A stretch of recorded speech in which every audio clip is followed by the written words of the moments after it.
Hello, everyone. Good afternoon. It is Carla, the Cosmic Crone, and I am here with today's Taurus New Moon Divine Feminine Astrology reading.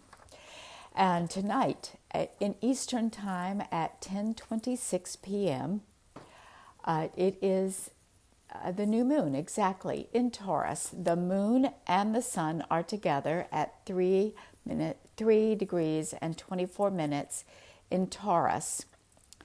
And this is, take a look here at all of those aspects. It's a lot going on. I focus, as always, on the feminine aspects, the goddess points, and that includes 3 Liliths, an asteroid, a star, and a mathematical point called Black Moon Lilith, and the goddesses. And right now, Venus and Vesta are an exciting story, as well as the Great Attractor and who else? Pallas Athene and Chariklo. Juno, all the goddesses are activated, practically all of them. So let's rock it out. I'm not even going to talk about them all because it would be too overwhelming. One of the things, let's just look at the sun and the moon together. They are at 3 Taurus, and they're in a trine to Lilith, asteroid, and Pholus. And those two have been in conjunction for a really long time, several moon cycles, and it's going to continue for a while. There's a retrograde underway, and then they'll be meeting up again after they separate for a while. So for some reason, Pholus and the asteroid Lilith have something to tell us at this particular time. Lilith is the disowned internal feminine. And as I hear myself say those words, I realize that the work I do with the feminine and with sexuality and with tapping into your power and reclaiming your disowned feminine and allowing society as a whole to reclaim disowned feminine, to allow men to reclaim their relationship, their disowned relationship to the feminine aspects of life in themselves, the earth, healing, the women in their lives. This is really important right now. This is up, and it can be happening in so many ways.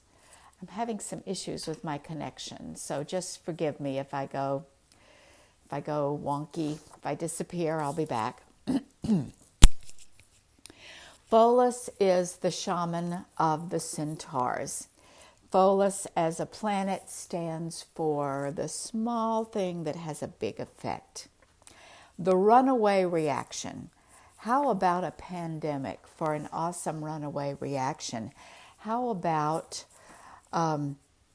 fear and anxiety for creating a runaway reaction, both within an individual and within segments of society? We are seeing all this. So Lilith, the disowned feminine, and Pholus are activated, and they are being ignited. They are in a flow to this new moon. The new moon is a portal. It's the beginning of a new moon cycle. And so it's activating this explosive Pholus and Lilith conjunction. So what might that mean? Well, imagine it for yourself. Always, you have to look into yourself. Where is your feminine? Where have you been denying your feminine power? Where have you been feeding your feminine wound? Where has it been exacerbated and triggered by what's going on right here, right now in the world?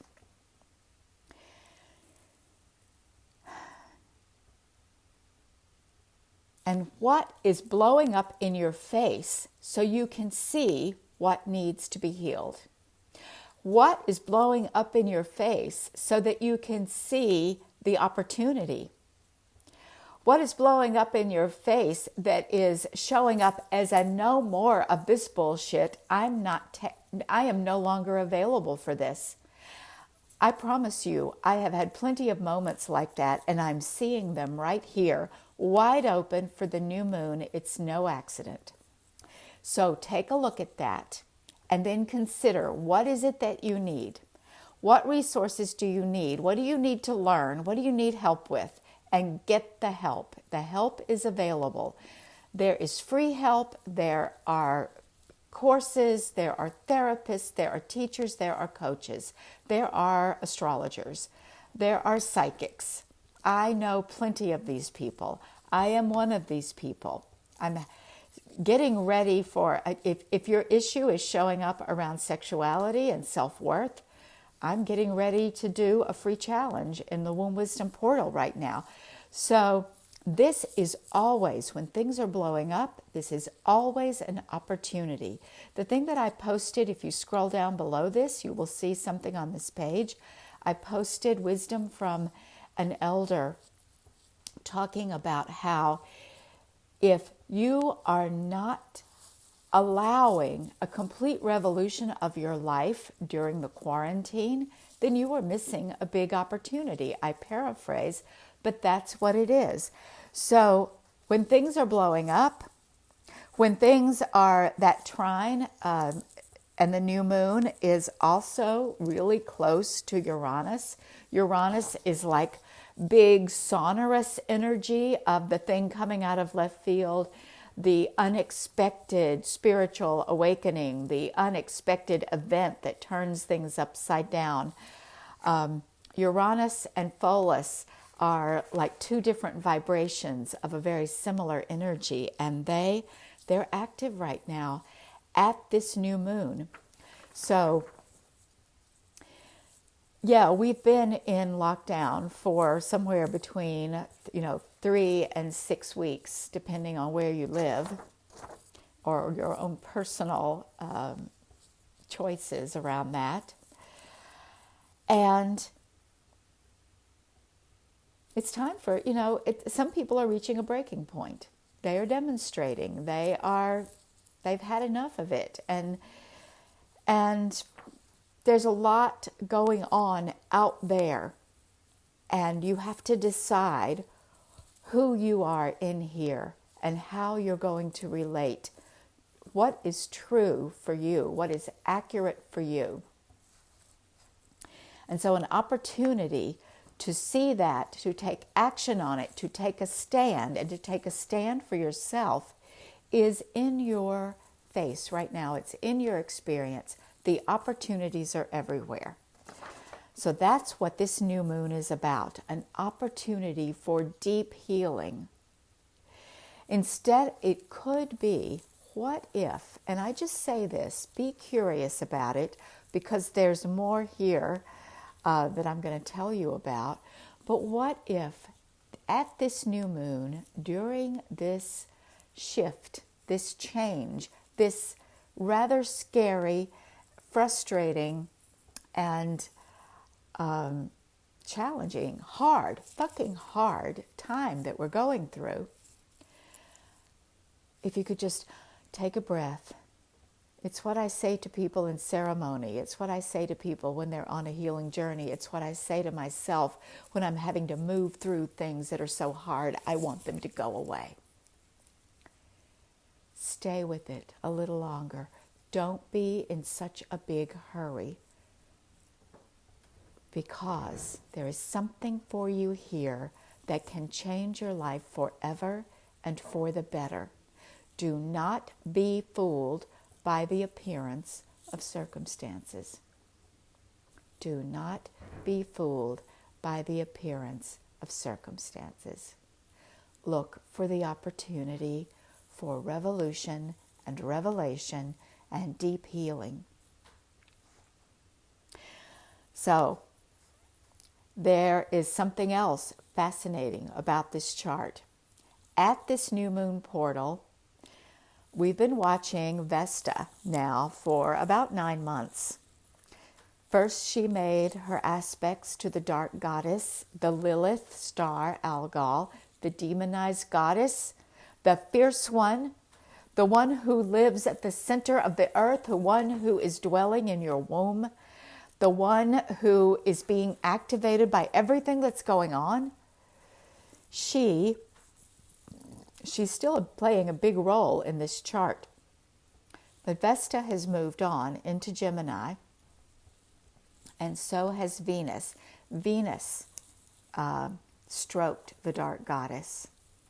And then Venus is now in a conjunction with Vesta. And they are doing a dance for the next 3 weeks until Venus turns retrograde. And then they're going to separate, but then they're going to meet again on the equinox. So this is, we had the priestess meeting the dark goddess, which was an invitation to go deep. And then, damn it, this happened on my birthday, by the way, March 7th. And then the United States, which you would think was the only place on the planet, the way we act sometimes, the United States shortly after decided, oh, we need to do something about this COVID-19. We need to shelter in place and shut down our economy and our schools and everything else.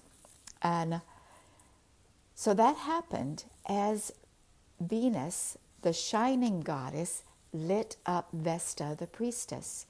And they met and they are dancing together.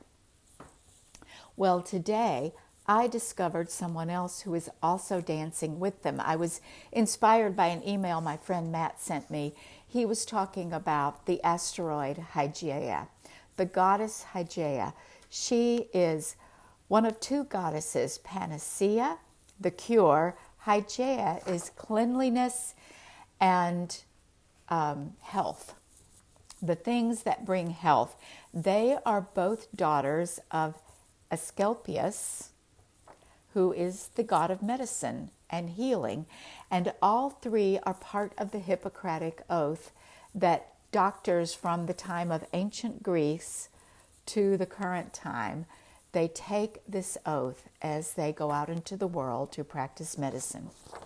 So guess where Hygeia is? She is at 14 degrees Gemini. She is sitting right between Vesta and Venus. And because she's an asteroid, she is going to also be moving with Vesta the priestess, and probably has been for a long time. I didn't take the time to look back in the past or forward into the future, but I will, because I have a feeling she and Vesta have been hanging out together for a while because they're in a similar orbit around the sun and position relative to the earth. So right there, you've got Venus lighting up Hygeia and Vesta, the priestess. Well, what does this mean? Well, first off, they are opposite the great attractor. Great attractor is the deep feminine, the feminine aspect of God, the deep feminine void of the universe. With all she is doing is pulling all of us towards her. She is inviting us to participate with her, and she is amplifying the depths of feminine energy. And so these three goddesses are opposite the great attractor. And all of these points are square Nessus. Nessus is the buck stops here. Nessus is it is time to heal the lineage. It is time to heal the wounds that you came to earth with, that you were born with, that came through your past lives and your past generations. And so we have been working with that energy for a long time. And right now, it's like in the middle of everything else. If we didn't get it in 2016 or 2017 or 2018 or 2019, we have a new way of getting it in 2020 because we are being turned in on ourselves. All of our routines, our assumptions about life are being called into question. And this is a square and an opposition. And a square and an opposition means that it is locked in and it's going to take action. It requires change to shift that energy and release that energy. So how do we know what change it is?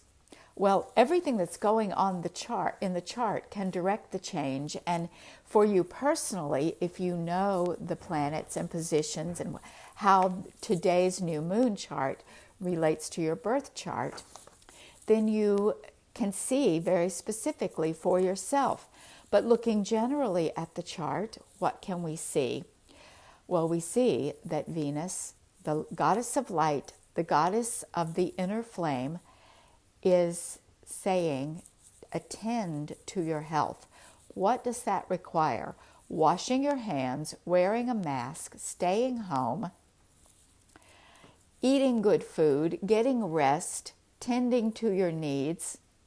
If you're having difficulty with any of these things, with exercising, your mood, your depression, staying motivated, sleeping well, eating well, anxiety, any of the things that could impact your health and immune system, then look to where you can find solutions and support for that. What are your tools? What do you know? If it's as simple as taking vitamin C and taking chamomile or valerian tea at night to help you sleep, breathing, relaxing, turning off the screens, turning off the news, pretending it's not happening. I have to do that sometimes. It's like delete, block, delete, block, delete, block. No, I'm not listening. No, I'm not listening. I was a couple of minutes late because I was listening to Dr. Shaw's report, which came on at 2 o'clock when I was supposed to be here. And I said, nope, I'm going to go and be with the planets and be with the people instead. And we are less than 100 people from 1,000 cases in Maine right now. But about half of our cases are already in recovery, so that's a good sign. So do the simplest things you know how to do, and recognize that those are really important. And let Hygeia work with you and for you. And also listening. The priestess speaks of inner listening. What deep thing is coming forth for you right now? What deep thing must be expressed? What needs to be written? What needs to be heard? What needs to be said? Maybe it's all deep and it stays inside and it gets nurtured and it does its work inside of you. Maybe you need to say it out loud. You need to publish. You need to go live on social media and let people hear your voice. And don't worry about whether or not they agree with you. Don't worry about whose feelings you hurt. Because if you are listening to Vesta, you are probably getting marching orders.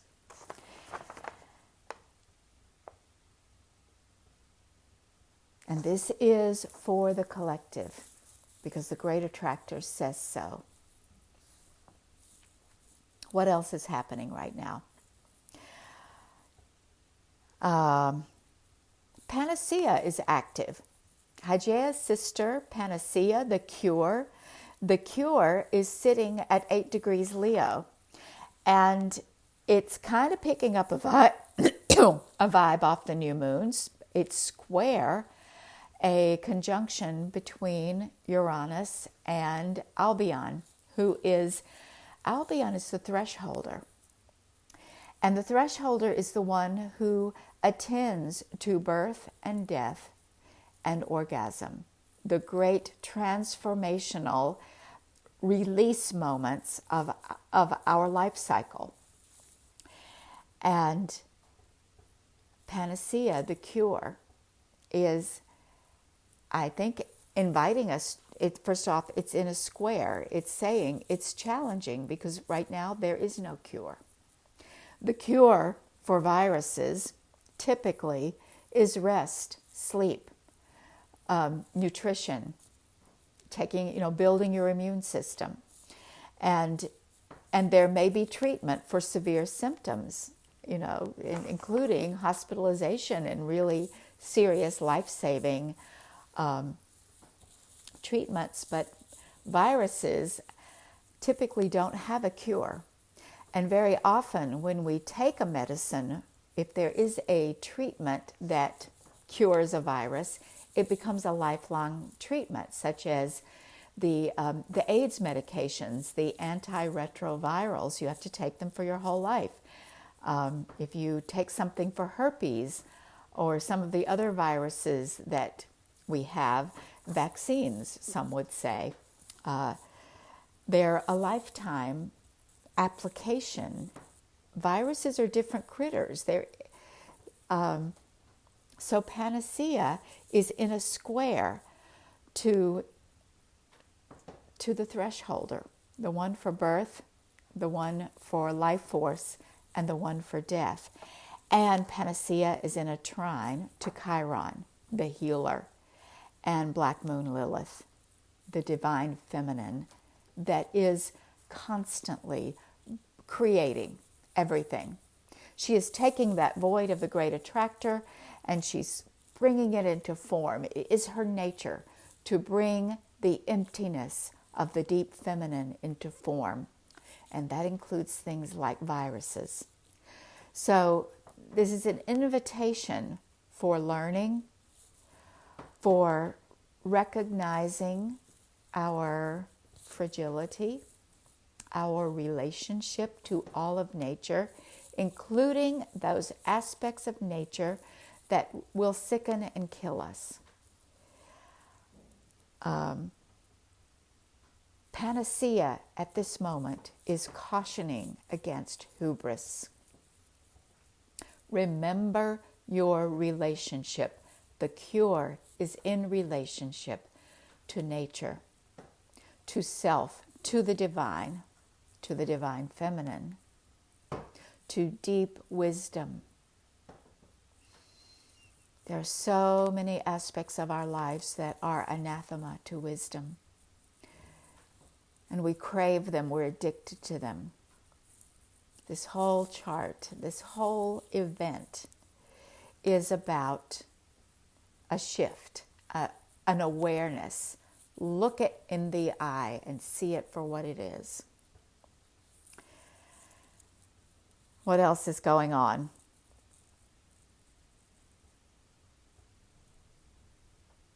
Venus is in a trine to Mars. So you've got the bright and shining feminine. Yep, Sun. Oh yeah, Venus is also Mercury. Where's Mercury?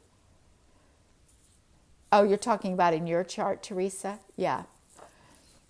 So you're hitting all. This is all hitting you. Mercury at the moment is still in Aries, but he'll be in Taurus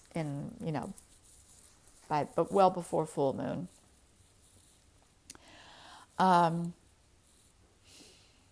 So Venus is making an aspect to Mars. She is,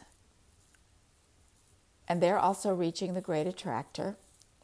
So Mars is masculine energy. Mars is in Aquarius, the sign of the community, the collective.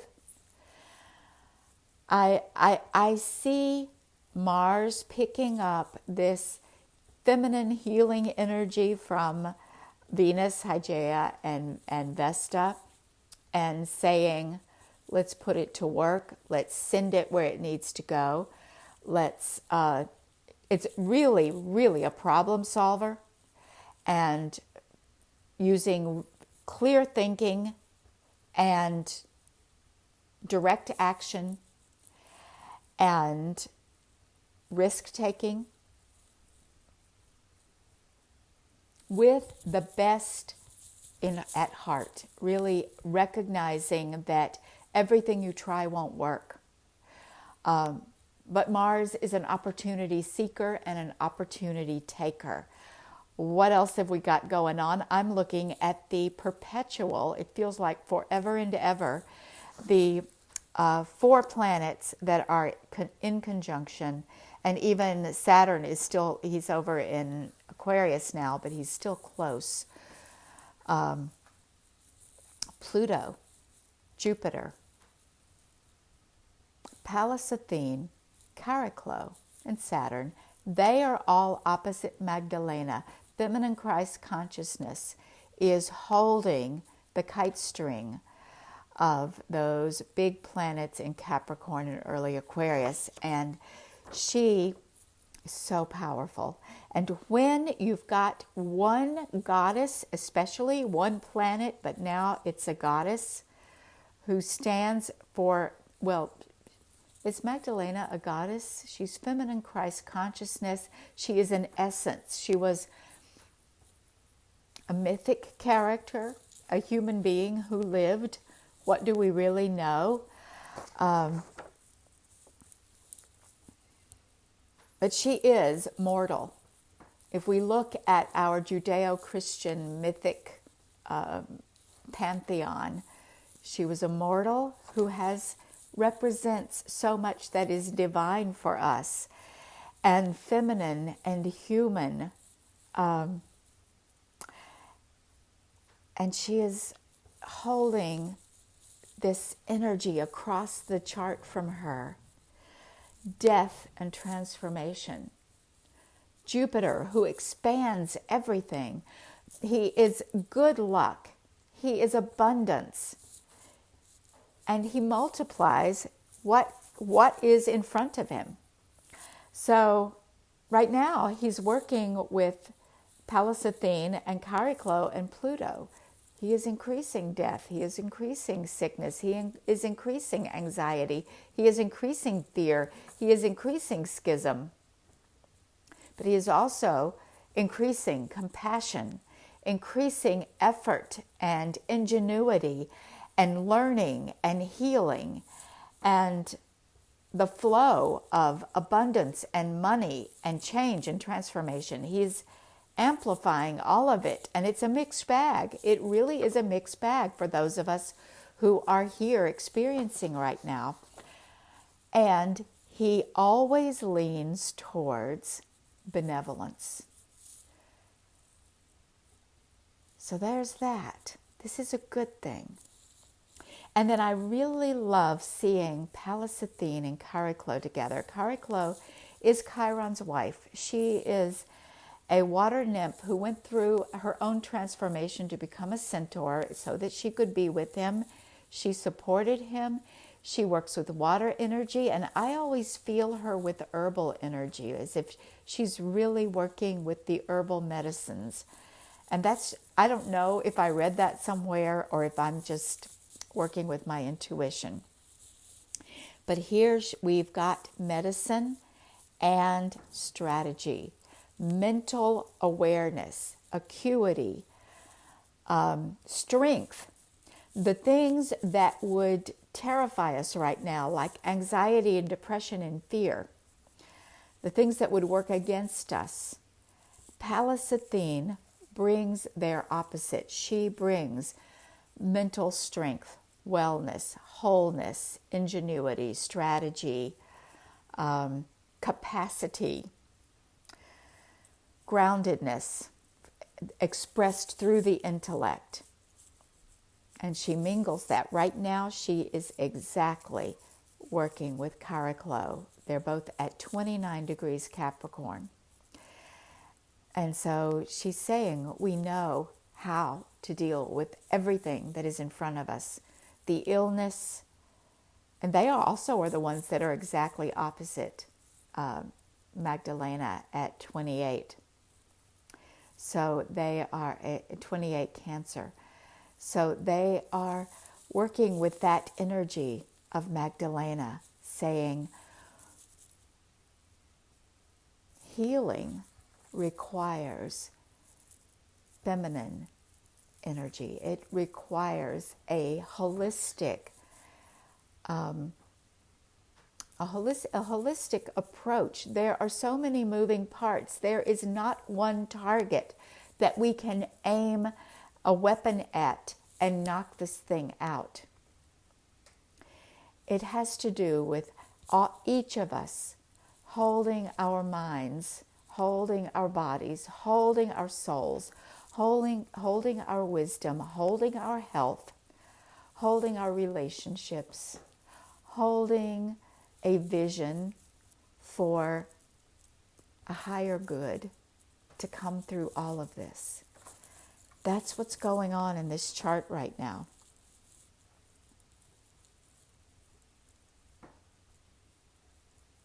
And I'm looking, and they are coming into, because the sun and moon are so potent, it is grabbing up that Saturn, Chariklo, and Palace-Athene conjunction. It's grabbing that up into a square. It's saying it requires work and effort from us. It requires us to be diligent, disciplined, and to take action. It requires us not to give up, because there is nothing simple or easy about this. This is a challenging chart. Every benefit requires that we show up and take advantage of our highest nature, express our highest nature, and be real. We're going to be real. We're not going to pretend.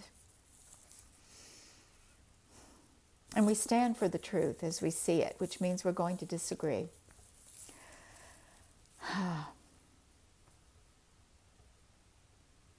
That's what I've got for you in the chart. You know, I have seen it, Teresa. Dr. Estes, I have read. I read them. She writes so prolifically, and she does not use line breaks or paragraph breaks in her posts. So sometimes I scan it and I just kind of take the transmission. So in so many ways, I can't really describe what she's doing. If you have anything, I know you follow her very closely. So if you have anything you would like to share that would be relevant and even illuminate this chart and help people, feel free to bring that up in the comments or link to it. She is amazing. She's got her finger on the pulse, the deep pulse of what's happening in the earth, what's happening in our psyches. So it's very good to bring her up right now, especially when you've got all these goddesses working together and holding this energy. So I'm about to go do a womb center with some sisters. I promised I would show up for them, with them. Thank you so much for being here. We've got, how much time do we have? Less than 12 hours to the new moon tonight, around bedtime for those of us on the East Coast. Get your drum, light your candle, do some ceremony, go within, listen deeply. If you find yourself awake, allow a nighttime vigil. Listen in the darkness. And I will see you next time. Thank you.